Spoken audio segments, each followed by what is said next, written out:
Guys, this your boy, Barca boy 103, just finished watching the match and Barcelona beat Real Mallorca by 5-1 in emphatic fashion on the scoreline with an overall good performance in the league for the first time in quite a while. Hopefully this will build our confidence and momentum for the rest of this month of December. It's a big win. Should have been way more. Shouldn't have conceded as well. But overall, we'll take the majority of the positives from this game, especially with that 5-1 scoreline returning again. The starting lineup for this match is on the screen for you right now. It was Iñaki Peña in goal, a back four of Kounde, Cubarsí, Inigo Martinez, and Alejandro Balde. Midfield three of Casado, Pedri, and Olmo. And a front three of Lamine Yamal, Ferran Torres, and Raphinha. The one big surprise was, of course, Lewandowski being rested for this game and Ferran Torres starting in the 9 ahead of Pau Victor. We expected him to go full strength in this game, pick the Gala 11. He picked basically 10 out of 11 with Lewandowski. No injury, no discomfort, just simply rested. The first goal scored in this match was scored by Ferran Torres on his first start in quite a while. To be honest, this might be the luckiest goal I've ever seen Barcelona score in my 15 years of supporting this team. Again, the ball comes in, Mojica clears it, hits off his teammate, hits off the keeper. Anyways, it just falls to Ferran Torres, who toe pokes it, barely, nutmegs 3 defenders and the goalkeeper, and P-rolls into the net. Gives Barcelona the 1-0 lead in the most jammiest Madrid fashion you've ever seen in your life. The second goal in this match was scored by Raphinha. It was a penalty, calm, cool, collected, fantastic penalty into the bottom right-hand corner, the left-hand corner of the keeper. The keeper was not saving that whatsoever, but again, it was Lamine Yamal who did win the penalty. It was a ball over the top, great run by him, and Mojica takes him down. He gets booked as well. Clear penalty after the first penalty in the first half wasn't given, but a fantastic penalty by Raphinha. Of course, no Lewandowski on the pitch. We needed somebody to step up, and Joaquin Bonito was there for that.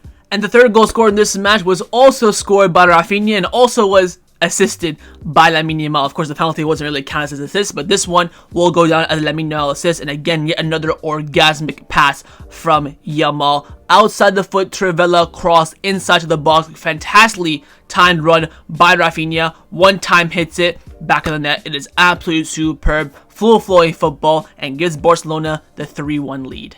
The fourth goal scored in this match was scored by Frenkie de Jong, his first goal of the season. It comes again down the right-hand side with Lamine Yamal. Makes a great run forward.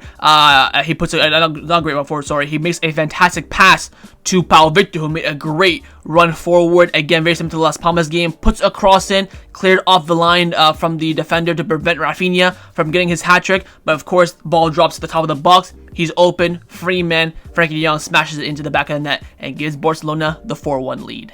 And the fifth and final goal scored was scored by Pau Victor. 2 goals for him this season, both in the third kit. But again, very similar to the goal that Frenkie de Jong scored. It's down the right-hand side with Lamine. Yet again, I believe the ball falls to Frenkie de Jong on the overlap, who takes his time, crosses it in to Pau Victor. Very simple goal, 5-1. Again, Mallorca were all out of attack, trying to get, back into the game. So the defense was quite open for them. But again, very composed and very lethal counterattack by the blaugrana side.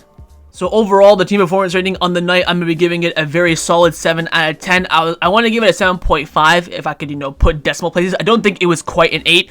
I think that first 20 minutes, we were exceptional. The ball was flowing well. We had so many attacks. The issue is we had about 5 clear-cut chances. Lamine Yamal, Ferran Torres had 2. Raphinha had that 1v1 before halftime as well. All weren't scored. How we weren't at least 3-1 up or 3-0 up at halftime was beyond me. The second half of the first half was our worst cameo of this game. That 20-minute spell where Mallorca were getting in behind. A lot of their in behinds, of course, were offside. And I have to commemorate, by the way, the team defending today. Flick spoke about this a lot in the press conference yesterday before the game. The team has to defend as a unit, and we did that today. All of Mallorca's entries into the final third, I think they had about 13 entries, and 10 of them were offside. We held that line superbly well, apart from, of course, the goal. If Inigo just steps up one extra step, the goal is offside, but he didn't hold the line. Cubarsí, Balde, and Kounde did, but he was the one out of position, unfortunately. But now, of course, since we won 5-1, we don't have to really highlight that too much. But again, I really want to commemorate today the team playing as a unit, because we saw that again today. Another issue I had was the passing. Oh my god, it's been 2 weeks now of our passing being underhit, overhit, wrong person, wrong switch, bad touch. Always when we have some momentum, we're creating a dangerous attacking phase, then either Casado underhits it, or Pedri overhits it. It's so annoying, and the team needs to fix that up. I think in the second half, we started off a bit slowly that first 5 minutes, but after that, I think it was not cruise control, but definitely comfortable from Barcelona. I think Mallorca had the cross from Mojica to Morici that was offside anyways. Had that shot that went over the bar. Apart from that, it was quiet. I had to say again, I want to highlight this one more time. The defensive part of the team today was exceptional. We held the line super well. They barely cut into our final third, and when they did, the flag was up every single time. And again, one thing I also want to highlight is the referee being against again. Lewandowski is an absolute twat. He's booked 4 players. 3 of them were not yellow cards. The only one that was a yellow card was a Pedri one. Didn't give the Lamine Yamal penalty in the first half. Thank God he gave the one in the second half. Every single decision by the linesman that was in favor of Barcelona, he overturned. There were 3 throw-ins and a corner kick that the linesman in total in this game gave in the favor of Barcelona, and Lewandowski overturned it because all the Mallorca players were yelling at him like a freaking retard. Honestly, God, man, the fact that we performed well against a good team, got a good score line against the referee as well, has to be commemorated. Again, final third needs really shoring up. We can't be missing this many chances, and I keep saying we missed a lot of chances and we scored 5 goals. Honestly, the score line should have been 8. We missed the Raphinha 1v1 clear goal. The Ferran Torres one-time shot should have been a goal. The Lamine Yamal cutback, the kind of Messi-esque one, should have been a goal. I mean, this scoreline should have been 7 or 8. That's how good we were in this game attackingly, but again, I had to, knock down points of that because we're not clinical at the end of the day. And I was thinking it was going to be a lot like a Xavi-esque team performance where we create so many chances and we don't score, but thankfully we got over the line. So I'm going to commemorate the team. They responded after the 3 drop points in a row in the games. Flick asked for unity. They asked to defend as a unit and attack as a unit, and we did that in this game for sure. So overall, team performance rating for me tonight will be getting a very strong 7 out of 10. Let's now get into the players' individual player ratings. Let's off, of course, to the goalkeeper, and Naki Pena, who gets a 7 out of 10 from me. This is the thing I hate about Naki Pena the most. This man is beyond inconsistent. Played well tonight. He made a great save in the first half that again was ruled out for offside anyways. His controlling of the ball is very good. Passing up from the back was fantastic. His charge outs were always read to perfection. He did everything he did perfectly right in a game where there weren't many chances for him to do. All the Mallorca chances apart from the goal went over the bar, wide. He had some good catch outs from crosses as well. Very good performance from Naki Pena. All I want, Inaki, is just consistency from you, man. You're doing a great performance in this game. Yet again, against Las Palmas, you're letting the goal go in beside your toe. That's the issue that I have with Naki Pena mainly. I go in on him in the match analysis video, and then he comes out in this game and responds. Credit to him. I thought he played very well. I had absolutely no worries, no qualms about him in this game whatsoever. He played very much a Barca-esque goalkeeper performance, and I want to definitely highlight that in this game for him. If he didn't concede a goal, I would have given him an 8, but again, the goal conceded was not his fault whatsoever, but, no clean sheet's going to take away points from him, unfortunately. Overall, very good 7 out of 10 from Naki Pena. Brilliant performance from him. Now for the defensive line in front of him, firstly, as the center backs on the right-hand side, it was Pau Victor. I'm going to give Kubarsi a 7 out of 10. Definitely, in my opinion, the better of the 2 center backs today. His passing in this game, again, was unreal. There's one pass, I believe, around the 10th minute, where he went right into the middle of the Mallorca defense straight to Dani Olmo. I'm thinking, bloody hell, we have a fucking, Xavi as a center back. It is absolutely crazy. I think he defended very well. But keep in mind, Kobarsi is not that tall, so defending against Morici, a target man, and winning a lot of headers and, commending him early as well, he did superbly well in this game. Again, was not really at fault for the goals allowed because it was, of course, Inigo. I thought Kobarsi had an absolutely fantastic game. I will be giving him a 7 out of 10. Center back partner on the left-hand side was, of course, Inigo Martinez, who I've also given a 7 out of 10, but again, I do think Kobarsi was better on the night. With Inigo, again, didn't hold the line up for the 1 goal conceded. Apart from that, I thought he played really well. Again, had to deal with a lot with Morici as the target man striker. Had to deal a lot with Pablo Mofeu down the left-hand side as well. I thought he had some great passing out from the back. Decision-making was superb. Ground duels was fantastic as well. Kept the composure a lot in the defensive line. Made a lot of recovery runs for those offsides. Of course, were given in the end, but, closing down the channels, making it difficult for them to score from those potential offsides or not. I think Inigo played very well in this game, and I will be giving him a 7 out of 10.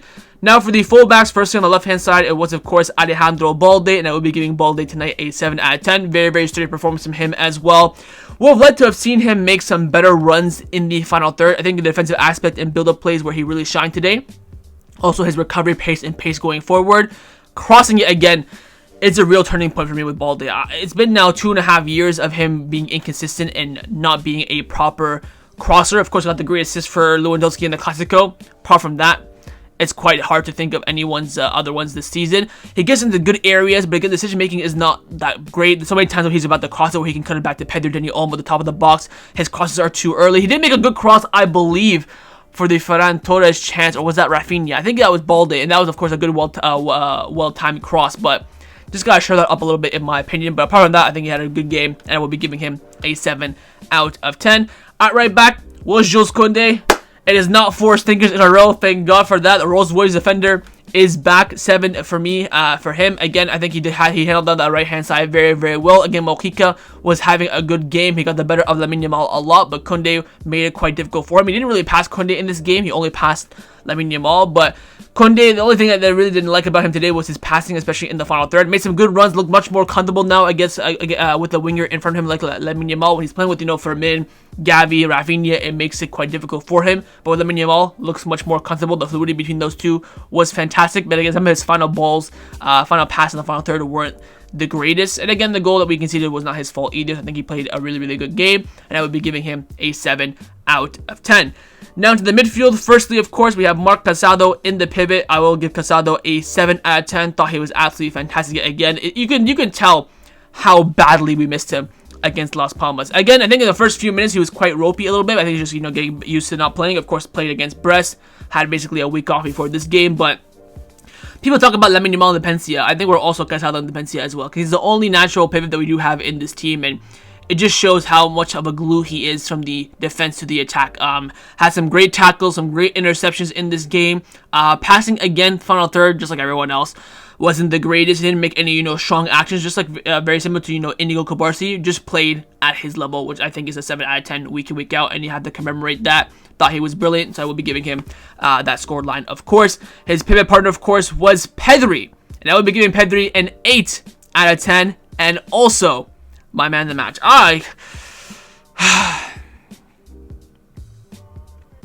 This answer's too good. What I love about Pedri is just his calmness on the ball. There were so many times in that first half where, of course, battering Mallorca in that first 20 minutes, he's like holding the ball up, turning, moving, trying to find the best avenue, the best pass. I think every decision he made in this game was fantastic as well. Had a bit of a few sloppy passes in the final third. I think at halftime he only misplaced 1 pass in the whole game, but he was just exemplary, man. I was thinking after the game while I was preparing for the match review, we're gonna have to rest him at some point, and that drop off when we rest him is gonna be ridiculous. I think after Lamine Yamal and Casado, he's the next best important player for Barcelona, and I genuinely mean that. I think he's more. I think, of course, Raphinha. I was gonna mention Raphinha. I think Raphinha is been fantastic this season. Ballon d'Or campaign for sure. But if you ask me right now, who would I rather take out of the team, Raphinha or Pedri? I would say Raphinha, because Pedri is just so influential in the team's composure in the midfield, winning the ball back even as an 8. It's just mesmerizing, and I think he was absolutely sublime in this game. He gets an 8 out of 10 for me and my man of the match. A goal and an assist would have been pushing a 9 or maybe even a perfect 10. That's how good he was in this game. Bottom midfielder, of course, in the 10 was Dani Olmo. I will give Dani Olmo a 6 out of 10. Honestly, he had some great moments in this game. That turn in the second half where he flicked it over the player, ugh, disgusting. But where we want Dani Olmo to be effective the most, of course, is in the final third, and tonight he wasn't. I think in build-up play, defensive transition, off the ball, was very good. But in that final area where I expect Dani Olmo to create chances, pass, assists, goals, he was quite quiet. And also, I do want to criticize him a little bit. I highlight the most important thing about Dani Olmo is his decision-making. Way off it today. There are moments where he should have passed it out wide to Lamine Yamal. He tried to, cut it through the middle to Ferran Torres. A bit, cringe in my eyes, but we'll let it slide, I guess. I wouldn't say he was terrible, but could have been much better, and I didn't expect better from him as well. So it is what it is. Into the front line now. Firstly, on the left wing, it was, of course, Raphinha. I will give Raphinha an 8 out of 10. Got the 2 most important goals for Barcelona in this game. The penalty was fantastic. The tap-in was great.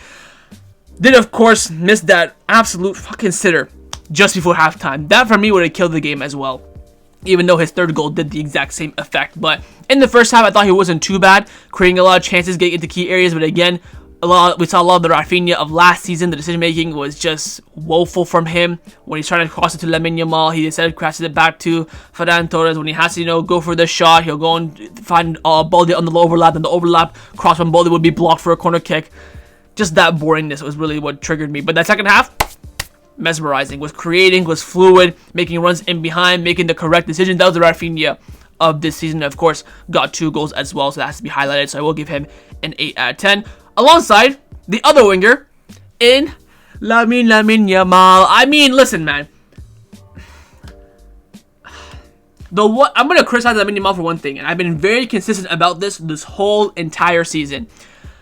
In our own half, when we're on the ball, trying to, create a transition, making runs forward, picking out the loose balls, he needs to dispatch the ball quicker. There's so many times where he's dribbling around 5 players in our own half. I'm yelling on the live stream, pass the Evan ball. Doesn't, loses it, Mallorca have a counterattack. That's my one criticism of Lamine Yamal. In our own half, you have to pass the ball quicker. In the opponent's half, do your magic. Do your thing. You dribble past 3 players, you take the risk, and you don't pass it. Of course, I'm going to yell at you for not passing it, but that's what you want from players' individual skills in the final third. No problem with that. But in our own half, you have to distribute and pass quicker. Going forward today, he was magical. I mean, should have had a penalty in the first half. Should have scored that chance in the first half as well. The cut back, the Messi-esque kind of opportunity. Had that shot wide as well from the Raphinha 1v1 just before halftime. Second half, I believe he got 2 assists, maybe 1 assist on paper. Got, of course, the penalty, which I count as an assist. The actual Travella assist to Raphinha. Had the middle of play for the Frenkie goal as well. He was just so effective, and you can see how much we miss. Not only do we miss a player like him, we just miss a natural winger that has his kind of effect. It is so obvious that Barcelona missed him in the time that he was out, and again, him being back is so important. A bit worried he did play 90 minutes, because 90 minutes right after an injury is some risky business, but hopefully he stays fit. If he stays fit, Barcelona will be on top. Again, Raphinha starts the game, and we win. The stat continues. Another game where Lamine Yamal gets a goal or an assist. I think the only 2 games in La Liga this season where he didn't get a goal and assist was when he came on against Las Palmas, and then when he came on against Osasuna, if I'm not mistaken. So, for the games he was available for, of course. So, the kid's unbelievable. Probably the best forward in the world right now. But one player who's far away from being the best forward in the world is, of course, our striker, Ferran Torres. I mean, listen, apart from that jammy goal, he was right shite. Raphinha in the second half showed Ferran Torres how to score goals. The Travella cross from Lamine Yamal to Raphinha. What does he do, Raphinha? One time hits it. Does not take a touch. Does not turn like a freaking truck and try to do something else. Does it quickly. Ferran Torres had three clear-cut chances apart from his goal in the first half alone. Criminal. That cross from I don't forget who it was, either Balde or Raphinha, where he touches it like a freaking truck and then hits it wide out.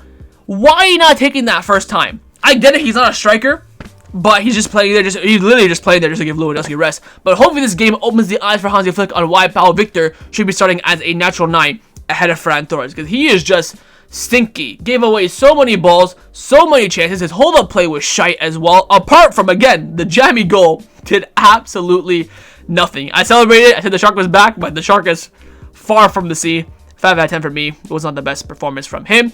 And last but not least, of course, the substitutions. The subs were Pau Victor, Frenkie de Jong, Gavi, Eric Garcia, Fermin Lopez. Good to see Eric Garcia for the first time in about a month and a half, 2 months. Of course, Frenkie and Pau Victor both scored a goal. Frenkie got an assist for the Pau Victor goal as well. So I guess they had some impact for sure. Really respect Flick for bringing them on at a very important time. We love to have seen Gavi come on a bit earlier as well in the 10. Fermin Lopez, of course, playing on the right-hand side, and Eric Garcia playing in the pivot instead of at center back. So hopefully Flick uses Eric Garcia more as center back to give Kubarsi and Inigo some sort of rest, or maybe Kounde inside and play Hector 4 as well. But the 5 subs came in, mainly the last 3, Gavi, Fermin, Eric Garcia just ran around a bit, put some pressure, but Pau Victor and Frenkie de Jong had great impacts. 2 goals, 1 assist combined together for them. They really came in and showed why maybe they should be starting players in these type of games where Flick does want to rotate.